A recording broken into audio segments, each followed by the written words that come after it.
여러분, 혹시 부모님의 오랜 소망을 들어드린 적 있으신가요? 저는 올해 이른을 앞두고 있습니다. 평생 공장과 식당, 밭일로 허리가 휘고 무릎이 다 닳아버릴 만큼 일하며 자식만 바라보고 살았습니다.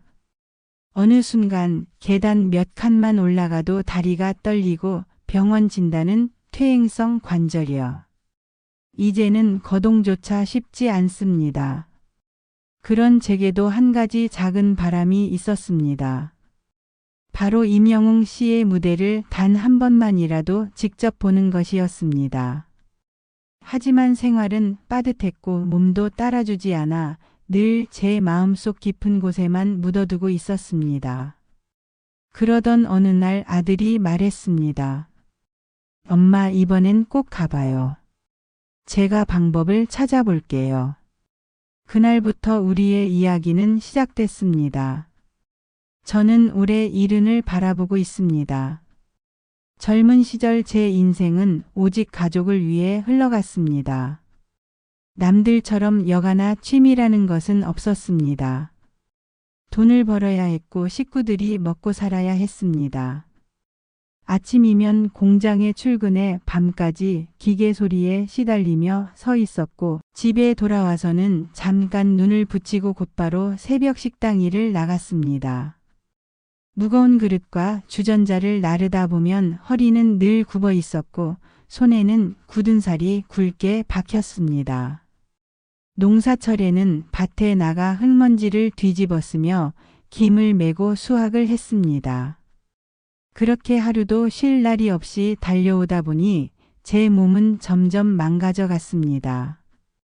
30즈음부터 무릎이 자꾸 시큰거리기 시작했지만 그땐 조금만 참으면 괜찮아지겠지 싶었습니다.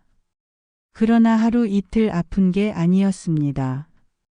결국 병원에서는 퇴행성 관절염이라는 진단을 내렸습니다. 그 말은 곧 앞으로 평생 다리가 자유롭지 못할 거라는 이야기였습니다. 지금은 계단 몇 칸만 올라가도 다리가 욱신거리고 장을 보러 나가는 일도 큰일처럼 느껴질 때가 많습니다. 그렇게 일만 하며 버티던 제게 작은 위로가 되어준 사람이 있었습니다. 바로 가수 임영웅 씨입니다. 처음 그를 본 건 우연이었습니다. 10년 전쯤 저녁 밥상을 차려놓고 가족과 함께 TV를 보던 때였습니다. 화면 속에서 한 청년이 노래를 부르고 있었는데 목소리가 참 곱고 맑았습니다. 그때는 참 노래를 잘하는 청년이네 하고 스쳐 지나갔습니다. 그런데 시간이 흘러 그는 점점 유명해졌습니다.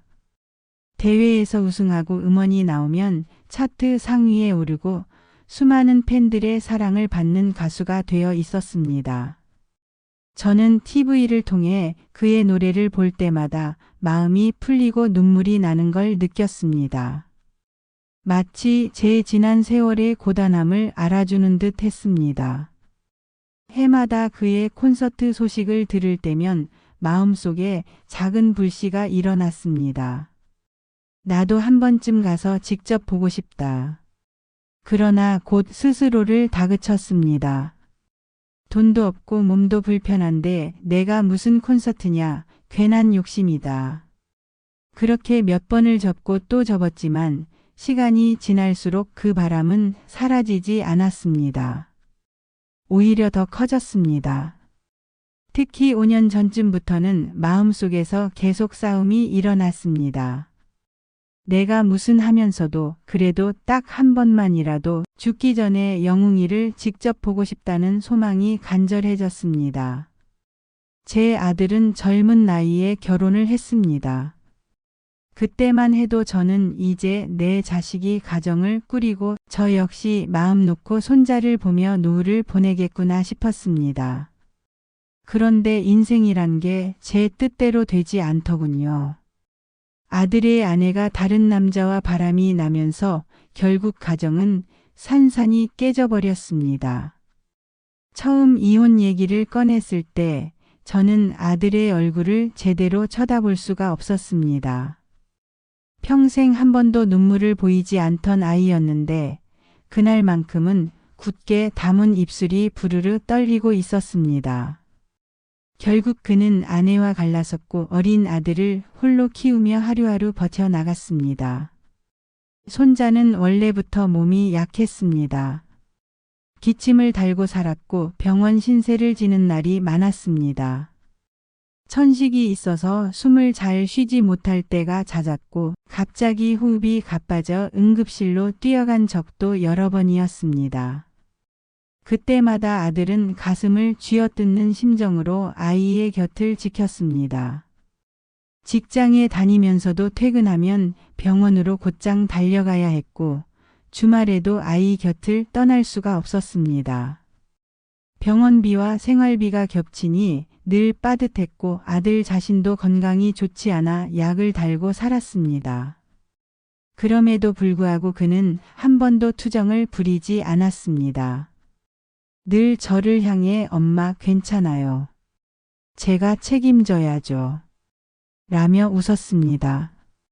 그 모습이 안쓰러우면서도 대견해서 제 마음은 늘 무겁고 또 고마웠습니다. 그러던 어느 날 아들이 조심스럽게 제게 말을 꺼냈습니다. 엄마 이번에 임영웅 콘서트가 있대요. 표가 워낙 구하기 힘들다는데 한번 도전해 볼까요? 순간 제 심장은 철렁 내려앉았습니다. 반가움과 설렘이 들기도 했지만 곧바로 걱정이 앞섰습니다. 그래서 저는 일부러 웃어 넘기듯 말했습니다. 얘야, 그게 무슨 소리냐. 내 형편도 빠듯하고 내 병원비랑 아이 치료비도 벅찬데 내가 무슨 콘서트냐. 그냥 잊어라. 사실 속마음은 달랐습니다. 정말 가보고 싶었지만 아들에게 더 짐이 되고 싶지 않았습니다. 그런데 아들의 눈빛은 제가 미처 알지 못했던 단호함이 담겨 있었습니다. 마치 오랫동안 준비해온 사람처럼 흔들림이 없었습니다. 순간 제 마음속 깊은 곳에서 두 가지 감정이 함께 일어났습니다. 한쪽에서는 정말로 이 아이가 날 위해 이 고생을 하려 하나 하는 미안함이, 또 다른 한쪽에서는 내가 평생 품었던 소원이 정말 이루어질 수도 있겠구나 하는 설렘이 피어올랐습니다. 저는 애써 고개를 저었지만 이미 제 아들은 결심한 눈치였습니다. 표 예매 날 아들은 새벽부터 컴퓨터 앞에 앉아 몇 시간 동안 수십 번이나 마우스를 눌렀다고 합니다. 그러나 결과는 늘 허사였습니다. 수십만 명이 동시에 몰려드는 자리라 티켓창은 열리자마자 닫히기 일쑤였고 겨우 연결돼도 결제 단계에서 튕겨나가 버렸습니다. 결국 아들은 컴퓨터를 끄고 한숨을 길게 내쉬며 결심했습니다. 방법은 하나뿐이네. 웃돈을 주고서라도 구해야지. 그렇게 마음을 다잡은 아들은 기차에 몸을 싣고 서울로 향했습니다. 서울역에 도착하니 벌써 같은 처지의 사람들로 북적거렸습니다. 어떤 사람은 표 한 장에 40만 원을 부른다고 했습니다. 원래는 10만 원짜리 티켓인데 4배 가까이 부르는 터무니없는 가격이었습니다. 하지만 그마저도 바로 구하기 힘들었습니다. 아들은 발품을 팔기로 했습니다. 강서구에 표가 있다는 얘기를 듣고 지하철을 타고 한참을 이동했지만 막상 도착하니 이미 팔리고 없었습니다. 노원구에 있다는 소식을 듣고 또다시 길을 나섰지만 이번에도 허탕이었습니다. 하루 종일 서울 이곳저곳을 헤매며 발은 퉁퉁 붓고 마음은 점점 조급해졌습니다. 엄마가 이번에도 못 가면 어떡하지? 이 기회마저 놓치면 영영 못 가실 수도 있는데. 마지막 희망을 걸고 강남으로 향했을 때 아들은 한 사람을 만나게 됐습니다. 그 사람은 2장에 80만 원을 불렀습니다. 너무나도 큰 금액이었지만 아들은 물러설 수 없었습니다. 그는 간절한 마음을 담아 차분히 사정을 설명했습니다. 저희 어머니가 무릎이 불편해서 이제는 멀리 다니기도 힘드십니다. 평생 자식들 뒷바라지만 하시고 한 번도 문화생활이란 걸 누려본 적이 없습니다. 이번이 아마 마지막 기회일지 모릅니다. 저도 아이가 아파서 병원비에 생활비까지 늘 빠듯하지만 어머니의 소원을 꼭 이뤄드리고 싶습니다. 제발 조금만 양보해 주시면 안 되겠습니까? 상대방은 처음에는 고개를 저었습니다. 하지만 아들의 진심 어린 눈빛을 오래 바라보더니 한숨을 내쉬며 말했습니다. 알겠어요. 60만 원에 2장 드릴게요. 대신 이 표 정말 소중히 쓰셔야 합니다. 아들은 두 손을 모아 연신 고개를 숙이며 감사 인사를 했습니다. 그렇게 어렵게 구한 2장의 티켓을 손에 쥐었을 때 아들은 비로소 안도의 숨을 내쉴 수 있었습니다. 눈가가 젖을 만큼 벅찬 순간이었습니다. 그날 저녁 아들은 주머니 속에 꼭 쥔 표를 몇 번이고 확인하며 순천으로 내려왔습니다. 아들은 2장의 귀한 티켓을 손에 쥔 채 밤늦게 순천에 도착했습니다. 기차 안에서도 그는 수없이 표를 꺼내 확인했다고 합니다. 혹여나 잃어버릴까, 주머니에서 빠질까, 가방에서 꺼내보며 몇 번이고 들여다보았다지요. 집에 도착해 문을 열고 들어온 아들의 얼굴은 온종일 서울을 헤매며 지친 기색이 역력했지만 눈빛만은 환했습니다. 그는 숨을 고르기도 전에 제 앞에 표를 내밀었습니다. 엄마 드디어 구했어요. 이제 우리도 영웅이 보러 갑시다. 순간 제 눈에서는 눈물이 핑 돌았습니다. 저는 표를 손에 쥔 채 한동안 말을 잇지 못했습니다. 얘야, 내가 무슨 고생을 했길래 말끝이 떨려 나왔습니다. 아들은 환하게 웃으며 제 어깨를 토닥였습니다. 엄마, 돈은 다시 벌 수 있어요. 하지만 시간은 못 돌려요. 이번엔 꼭 다녀와야 해요. 그 말이 제 가슴에 깊이 박혔습니다. 평생을 자식 걱정만 하던 제가 이제는 아들의 진심 어린 위로를 듣는 순간이었습니다. 한편으로는 기뻤지만 또 다른 한편으로는 미안함이 밀려왔습니다. 손자가 여전히 병원에 입원해 있었기 때문입니다. 천식으로 인해 며칠째 산소흡기에 의지하고 있었는데 아들은 하루를 비워 저를 모시고 가기로 했습니다. 아이를 두고 오는 것이 다행이라 해야 할지 미안하다 해야 할지 제 마음은 복잡하기만 했습니다. 그날 밤 저는 잠을 이룰 수가 없었습니다. 손자의 얼굴이 떠올라 걱정이 되었고 또 한편으로는 아들과 함께 콘서트에 간다는 생각에 가슴이 뛰었습니다. 오래된 소망이 현실이 된다는 사실이 믿기지 않았습니다. 하지만 동시에 불안도 있었습니다. 무릎이 성치 않은 몸으로 서울까지 먼 길을 가다 혹여 아들에게 짐만 되는 건 아닐까?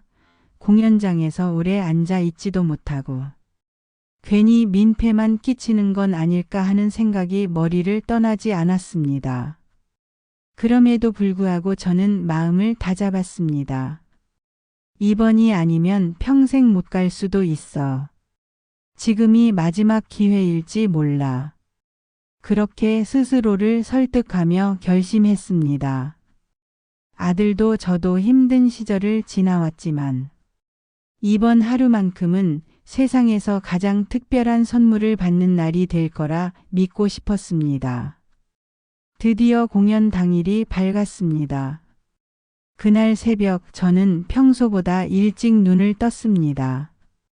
전날 밤 내내 설레고 긴장된 마음에 잠을 설쳤지만 피곤함보다는 묘한 기대가 더 크게 다가왔습니다. 아들은 미리 짐을 챙겨두었습니다. 무릎 보호대, 작은 약통, 물과 간식, 그리고 혹시 몰라 준비한 얇은 담요까지 가방에 넣어 두었더군요. 저는 그 모습만으로도 이미 눈물이 났습니다. 평생을 제가 아이를 챙겨주던 날들이었는데 이제는 아들이 저를 돌보고 있었습니다.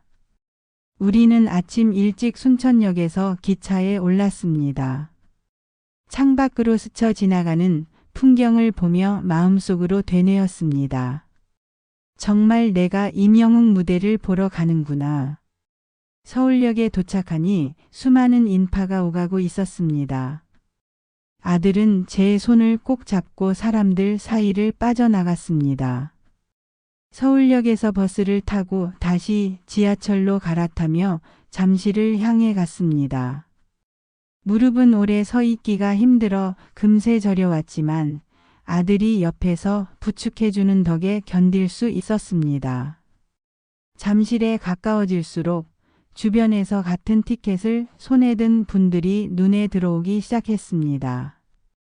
제 또래의 어머니들이 삼삼오오 모여 있었고 어떤 분은 손에 임영웅 이름이 적힌 응원봉을 들고 계셨습니다.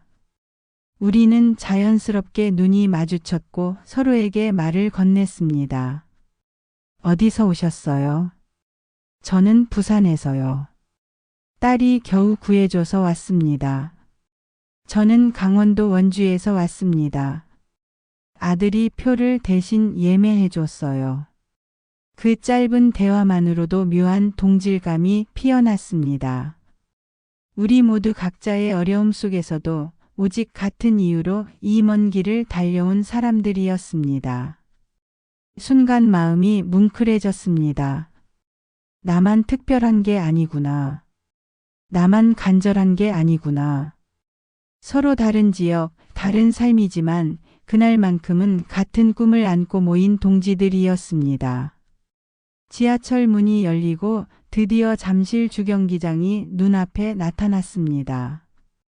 거대한 건물이 제 시야에 들어오자 심장이 세차게 뛰었습니다. 무릎 통증도 잊을 만큼 가슴이 벅찼습니다. 아들은 제 어깨를 꼭 부축하며 말했습니다. 엄마 다 왔어요. 조금만 더 힘내세요. 이제 진짜 시작이에요. 그 말에 저는 고개를 끄덕이며 마음속으로 다짐했습니다. 그래, 오늘만큼은 아픈 것도 잊고 이 순간을 온전히 느끼자. 드디어 우리는 잠실 주경기장 앞에 섰습니다. 거대한 건물이 눈앞에 펼쳐지자 제 심장은 마치 북을 치듯 쿵쾅거렸습니다. 수만 명의 사람들이 공연장으로 몰려드는 모습은 장관이었습니다. 젊은 사람들, 가족 단위, 그리고 저와 비슷한 나이의 어머니, 아버지들이 삼삼오오 모여 있었습니다. 모두의 얼굴에는 설렘과 긴장이 묻어 있었습니다. 아들은 제 손을 꼭 잡고 인파 사이를 천천히 걸었습니다. 무릎이 불편해 발걸음을 옮길 때마다 힘이 들었지만 그날만큼은 버틸 수 있었습니다. 입구에 들어서기 전 줄을 서서 기다리는데 제 또래로 보이는 아주머니 한 분이 말을 걸어오셨습니다. 어디서 오셨어요? 순천에서 왔습니다. 아들이 표를 어렵게 구해줘서요. 그 말에 아주머니는 크게 고개를 끄덕이며 웃으셨습니다. 저도 딸이 겨우 구해줘서 왔어요. 진짜 힘들었죠. 그 순간 저는 마음이 뜨겁게 달아올랐습니다. 서로 처음 보는 사이였지만 고생 끝에 표를 손에 넣은 사연 하나로 우리는 금세 친구가 된 듯 했습니다. 자리로 들어가 앉으니 옆자리에 또 다른 어머니도 말을 건넸습니다. 저는 손주가 대신 예매해 줬어요. 이 나이에 무슨 콘서트냐 싶었는데 이렇게 오니까 정말 꿈만 같네요. 그 말에 저도 웃으며 대답했습니다. 저도 그래요.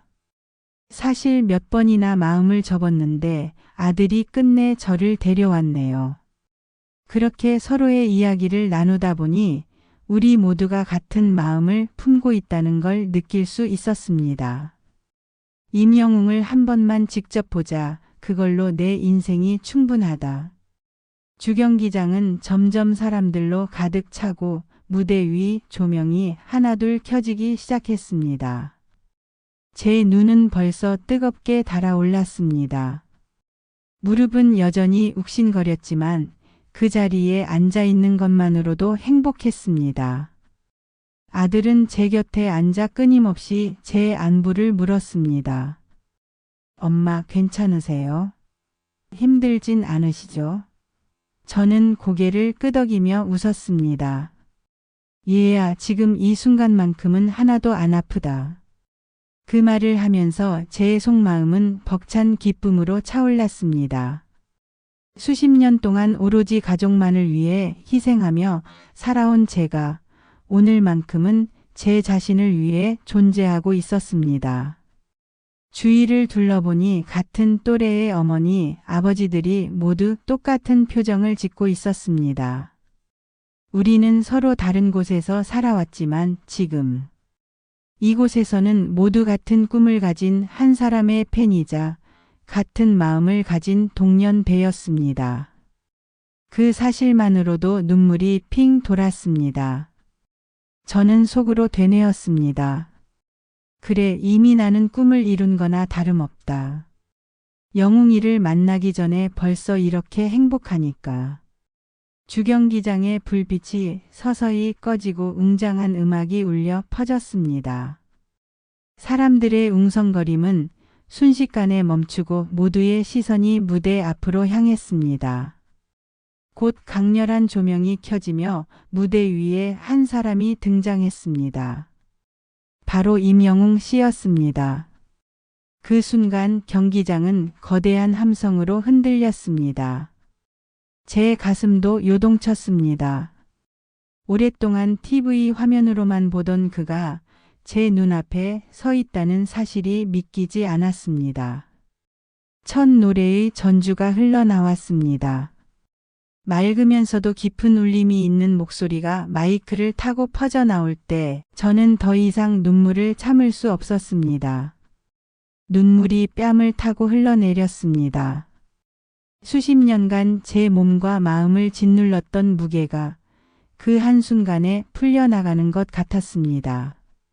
젊은 시절의 고생, 무릎의 통증, 가난 때문에 누리지 못했던 작은 행복들이 한꺼번에 떠올랐습니다. 옆을 보니 아들도 눈물을 흘리고 있었습니다. 바람난 아내에게 배신당했을 때도 꾹 참고 울지 않던 아들이었습니다.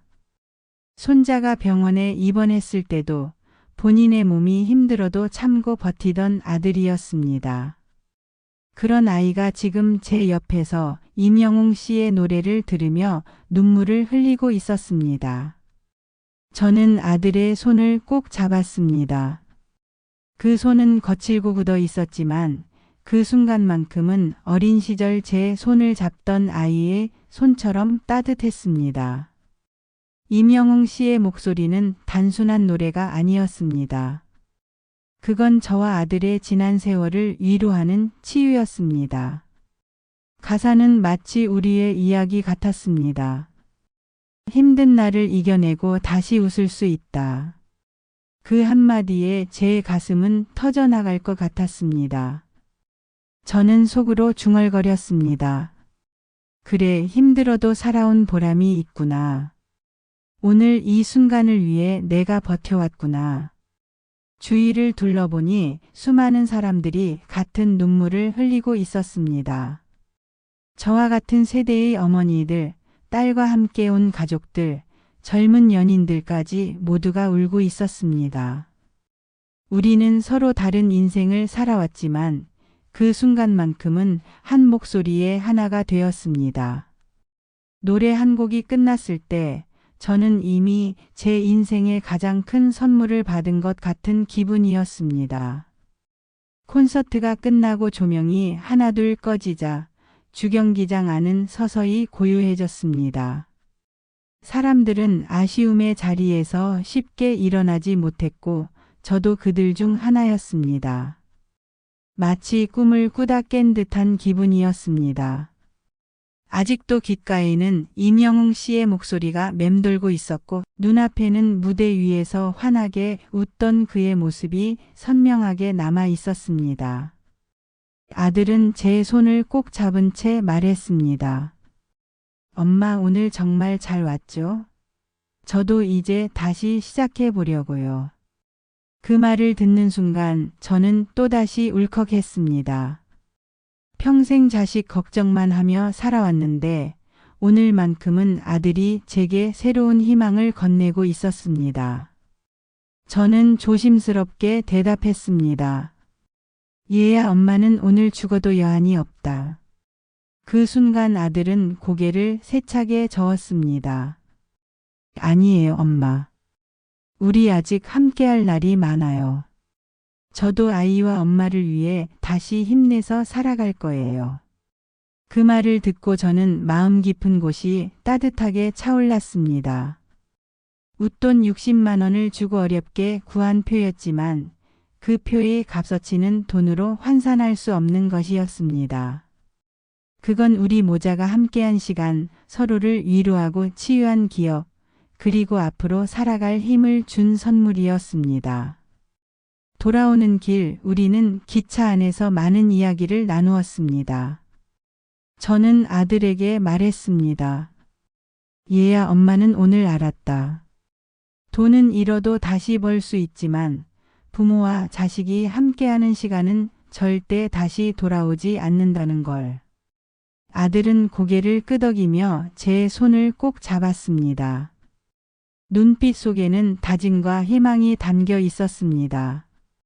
손자는 여전히 병원에 있었지만 마음만큼은 그날 누구보다 건강했습니다.